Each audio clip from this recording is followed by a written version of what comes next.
सकते। अच्छा, सचिन तेंदुलकर के बारे में तो सभी जानते हैं, मोस्टली जितने भी बैठे सब जानते हैं सचिन तेंदुलकर को। सचिन ने अपने बेटे को बेस्ट ग्राउंड दिया खेलने के लिए अच्छे से अच्छा कोच दिया उसे, बढ़िया से बढ़िया डाइट भी दी उसे, और बढ़िया ट्रेनर भी दिया। क्या सचिन का बेटा सचिन बन पाया? नहीं बन पाया। वो नहीं बन पाया। क्यों नहीं बन पाया? चाहत, उसके अंदर वो चाहत ही नहीं थी कि मुझे कुछ ऐसा करना है। वो सफल ही नहीं हो पाया। इतने बड़े क्रिकेटर का बेटा उतना सफल नहीं हो पाया। वहीं पे एक गोलगप्पे बेचने वाला यशस्वी जायसवाल, गोलगप्पे बेचने वाला जो रोड पे गोलगप्पे बेचता था, आज वो बेस्ट क्रिकेटर है, जिसके पास गुजारा करने के लिए सिर्फ वो गोलगप्पे का ठेला था। उसकी चाहत, उसका पैशन उसे वहां ले गया। एपीजे अब्दुल कलाम जी है जो हमारे, उनको भी सब जानते हैं कि उनका जीवन कैसा रहा है। ये पता मैं क्यों बता रही हूँ? सबको लगता है हमारे साथ परेशानियां हैं, हमारे साथ प्रॉब्लम है, हमारे पास पैसा नहीं है, हम अच्छे घर में नहीं रह रहे, हम किराए के घर में रह रहे। अभी मैं जिन लोगों का बता रही हूँ ना, अखबार बेच के अपना गुजारा करते थे। और अगर नहीं विश्वास है तो गूगल पे सर्च कर लेना, उनकी पूरी हिस्ट्री आ जाएगी निकल। तो आप समझना इन चीजों को कि वो कहाँ पे पढ़ते थे। रोड की जो लाइट चस्ती है ना, वहां पे बैठ के वो पढ़ते थे। पड़ोसियों ने उसकी पढ़ाई का खर्चा दिया था, उसकी चाहत को देख के, उसके पैशन को देख के। और फिर वो क्या बने? एक बहुत बड़े वैज्ञानिक। और उसके बाद क्या बने? हमारे देश के राष्ट्रपति बने या नहीं बने? क्या गरीबी ने रोका क्या उनको? हालातों से घबराए क्या वो अपने? कि आप आगे बढ़ सकते हो अगर आप मेहनत करने के लिए तैयार हो, संघर्ष करने के लिए तैयार हो, और थोड़ा सा धैर्य रखने के लिए तैयार हो। यही चीजें महान बनाती है सबको। और अगर मैं बात करूं तो इस समय पे सब जानते होंगे, करोड़ों लोगों को हंसाने वाले कपिल शर्मा, सब जानते हैं उनको। उनका बचपन भी गरीबी में उनका बचपन गुजरा है, लेकिन उसी गरीबी ने उनको सिखाया लोगों को हंसाने का हुनर, और इसी हुनर ने उन्हें बनाया करोड़पति। बनाया नहीं बनाया जी। याद रखना ये चीज हमेशा कि जो नीचे बैठा है ना, जो नीचे होता है वही ऊपर उठता है। अमीर को क्या जरूरत है? वो तो ऑलरेडी अमीर है, थोड़ा सा इन्वेस्ट करेगा वो और अमीर हो जाएगा। जो नीचे बैठा है वही ऊपर जाएगा। सब कुछ प्लेट में सज के मिल जाए, इसमें मजा क्या आएगा? क्या मजा आएगा उसमें? सब कुछ सजा सजाया मिल जाए। तो आज एक ऐसी स्टोरी मेरे सामने आई जिसने मुझे बहुत इंस्पायर किया। वो स्टोरी मैं आज आप लोगों के साथ जरूर शेयर करूंगी। और उसका बचपन इतनी गरीबी में बीता था कि उसके जो माँ बाप थे ना, बोरी नहीं होती, बोरी जिसमें जैसे आलू की बोरी लगा लो, उसको काट करके उसके कपड़े बनाए थे अपनी बेटी के लिए। वो लोग इतने गरीब थे, इतने गरीब परिवार की बेटी।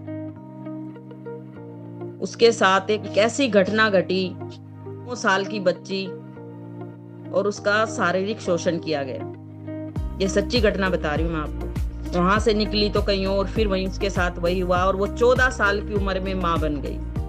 वो एक चीज बोली जो मुझे बहुत अच्छी लगी कि दर्द अगर माइक पकड़ लेना, दर्द अगर माइक पकड़ ले तो वो किस्सा बदल जाता है। 19 साल की उम्र में जब वो 19 साल की हुई, इतने सारे संघर्षों को झेलने के बाद उसने फिर भी हिम्मत नहीं हारी। 19 साल की उम्र में अमेरिका के बहुत ही मशहूर न्यूज स्टूडियो में वो को होस्ट बनी, और पहली महिला, प्रथम महिला। सन 1986 में वो कुछ सोची और उसने अपना ही एक शो जो चलाया, वो शो था द ओप्रे विनफ्रे शो। और उन्होंने ऐसा इतिहास रच डाला उस शो से। अमेरिका का सबसे मशहूर शो है वो, अभी भी। बहुत ही लोकप्रिय हुआ था वो शो। पूरी दुनिया में ऐसा कोई सितारा नहीं है और ना था उस समय पे जो शो में जाना नहीं चाहता था। चाहे वो माइकल जैक्सन हो, टॉम क्रूज हो, ओबामा हो, प्रियंका चोपड़ा हो, ऐश्वर्या हो, वो सभी गए उस शो में। अनगिनत नाम है, बहुत सारे नाम है, मैंने कुछ ही नाम लिखे हैं यहाँ। सोचिए जिसका बचपन बोरी के कपड़े पहन के बीता हो। हमारा ऐसा तो नहीं है ना, किसी का भी नहीं है ऐसा। जितने भी लोग यहाँ बैठे हैं और जितने भी आपके जानने वाले होंगे, किसी का भी नहीं है ऐसा जीवन कि उसका बचपन इतनी गरीबी में बीता हो। आज वो करोड़पति है अपनी विल पावर के कारण।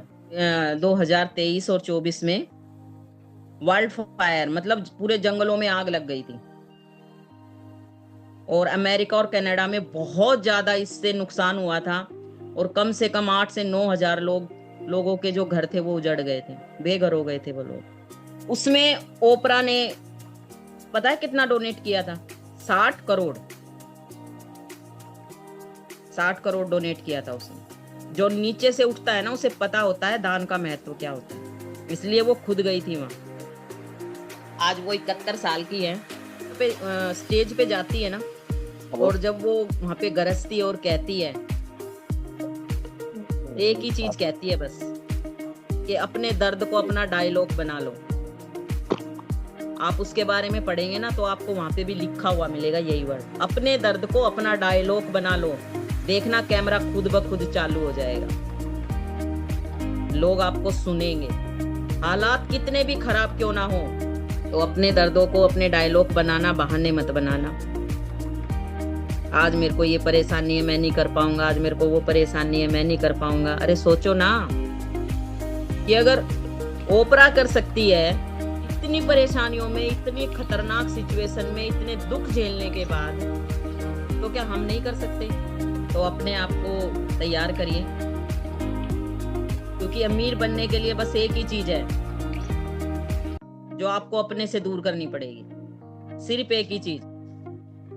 अगर वो दूर करने में आप कामयाब हो गए ना, तो सफलता आपके कदम चूमेगी। कौन सी चीज हो सकती है वो? तो अपने अंदर के डर को जीतना पड़ेगा आपको, क्योंकि वो दिखता नहीं है। अब वो कैसे? कहीं हमसे नहीं हुआ तो, ये भी तो डर है। कहीं मैं फेल हो गया तो, ये डर आपके अंदर ही है, बाहर कुछ भी नहीं है भाई, समझो इस बात को। और अंदर का डर दिखता नहीं है, जीतना पड़ता है। लेकिन कैसे? अब सब लोग जानते हैं कोविड के टाइम पे क्या हुआ था, जब कोरोना आया था। क्यों मुश्किल हुआ था कोरोना को हराना? कोई बता पाएगा? जो कोरोना वायरस था उसको हराना क्यों मुश्किल हुआ था? क्योंकि वो दिखता नहीं था भाई, उसके लक्षण एकदम से दिखते ही नहीं थे। इसी तरह जो आपका अंदर का डर है वो एकदम नहीं दिखता आपको। कब दिखता है? जब आप लोगों के पास जाते हो। वो जो अंदर से घबराहट होनी शुरू हो जाती है ना, हाथ पैर सुन पड़ने शुरू हो जाते हैं, क्या बोलूं, कैसे शुरुआत करूं, क्या करना चाहिए, वो डर पहले उसे खत्म करो। कैसे? प्रैक्टिस से, उसी से जीतोगे आप। आपको पता मैं कैसे प्रैक्टिस करती थी? शीशे के सामने मैं खुद को ही सब कुछ बता रही होती थी। बहुत आसान है, जैसे अभी दिख रही हूं ना, मैं ऐसी थी नहीं। मैंने बनाया है, अपनी मेहनत से बनाया मैंने खुद को ऐसा। आज भी मुझे कोई बोलता नहीं है बुक पढ़ो, सीडी सुनो, मुझे दिख रहा है मेरा फ्यूचर क्या हो सकता है। मैं एकदम से तैयार नहीं हो सकती हूँ, मुझे धीरे धीरे तैयार होना है। अगर इंसान चाहे तो वो क्या नहीं कर सकता, ये सच्चाई है ये। तो ये चीजें डेवलप करनी पड़ती है सीखते हुए, प्रैक्टिस करके। जब आप बढ़िया से प्रैक्टिस करते हो चीजों की, तब आप ये चीजें, ये स्किल अपने अंदर डेवलप कर पाते हो। और उसके लिए सबसे पहले चाहिए आपको अपने ऊपर, खुद पर विश्वास कि मैं कर सकती हूँ। इसलिए डरना नहीं है, बस लड़ना है, पर सावधान भी रहना है साथ ही साथ, क्योंकि जब यहाँ पर कुछ नए लोग बैठे हैं, जब आप कोई भी नई अपॉर्चुनिटी को समझते हैं, जैसे हमने समझा था, तो कुछ लोग होते हैं हमारे आसपास, जब हम उनको शेयर करते हैं कि यहाँ से भैया हमारे पास आए थे और उन्होंने ये बताया, हमारा ये ड्रीम पूरा हो जाएगा, हमारा घर हो जाएगा, गाड़ी हो जाएगी, ये हो जाएगा, और उनकी एक हल्की सी स्माइल चुरा लेती है आपके सपने, क्योंकि आपको लगता है मैं कुछ गलत तो नहीं कर रही, और आप उनको अपने सपने चुराने का मौका दे देते हो। और मैंने एक चीज हमेशा सीखी है कि अगर अपने घर में चोरी हो जाए ना, तो वो सामान वापस आ सकता है। आपके गाड़ी चोरी हो जाए, वो भी वापस आ सकती है, लेकिन अगर किसी ने आपके सपने चुरा लिए ना, तो आपका जीवन खत्म,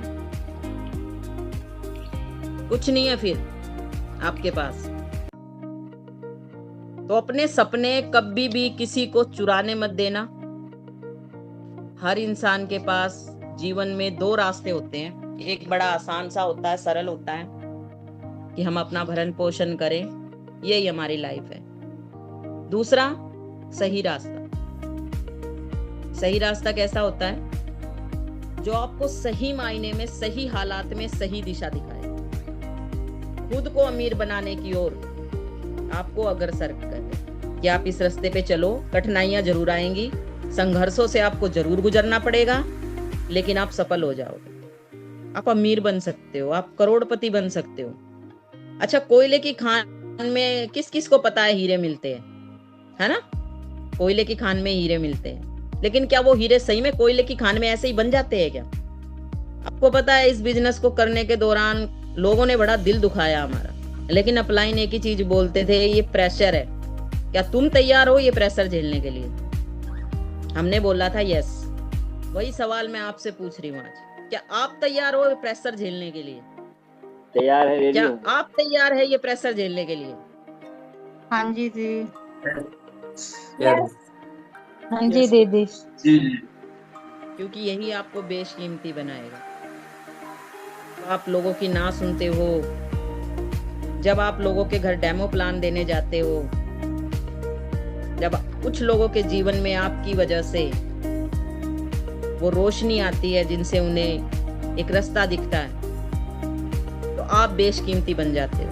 बहुत अच्छी लाइनें हैं कि जो वक्त से लड़के नसीब बदल दे, जो वक्त से लड़के नसीब बदल दे, इंसान वही जो अपनी तकदीर बदल दे। कल क्या होगा कभी ना सोचो, कल क्या होगा कभी ना सोचो, क्या पता कल वक्त खुद अपनी तस्वीर बदल दे। याद रखना, मुश्किलों से भाग जाना आसान होता है। कोई भी प्रॉब्लम आई, लोग ज्वाइन नहीं कर रहे, लोग सामान नहीं ले रहे, लोग समझ नहीं रहे, बड़ा आसान है भाग जाना। मुश्किलों से भाग जाना आसान होता है, हर पहलू जिंदगी का इम्तिहान होता है। पग पग में वो जो परमेश्वर बैठा ना ऊपर, ऐसे ही नहीं आपको कुछ चीजें दे देगा, आपके इम्तिहान लेगा। बच्चे भी बिना परीक्षा दिए अगली क्लास में नहीं जाते। आप अपनी उस रेखा से ऊपर उठने वाले हो जिसे दादा परदादा नहीं उठे। तो क्या आपका इम्तिहान नहीं होगा? हमारा इम्तिहान नहीं होगा? जरूर होगा। डरने वालों को नहीं मिलता कुछ भी जिंदगी में, डरने वालों को नहीं मिलता कुछ भी जिंदगी में। अरे 10,000 लगा दिए, 20,000 लगा दिए, 50,000 लगा दिए, अरे 1 लाख रुपया लग गया हमारा, तो उनको कुछ नहीं मिलेगा जीवन में। लड़ने वालों के कदमों में जहान होता है। जो लड़ते हैं ना सिचुएशन से कि ये नहीं तो और सही, ये नहीं तो और सही, ये नहीं तो और सही, उसके कदमों में सारा जहान आ जाता है एक दिन। जैसे मैंने आपको वो स्टोरी सुनाई ओपरा विनफ्रे की, ये मेरे लिए बड़ी इंस्पायर थी। मैं बहुत इंस्पायर हुई इस स्टोरी से। मैंने कम से कम 20 बार इस स्टोरी को पढ़ा। मैं तो बड़ा प्राउड फील कर रही हूँ कि भैया इतना बढ़िया बिजनेस हमें इतने सस्ते में मिल गया।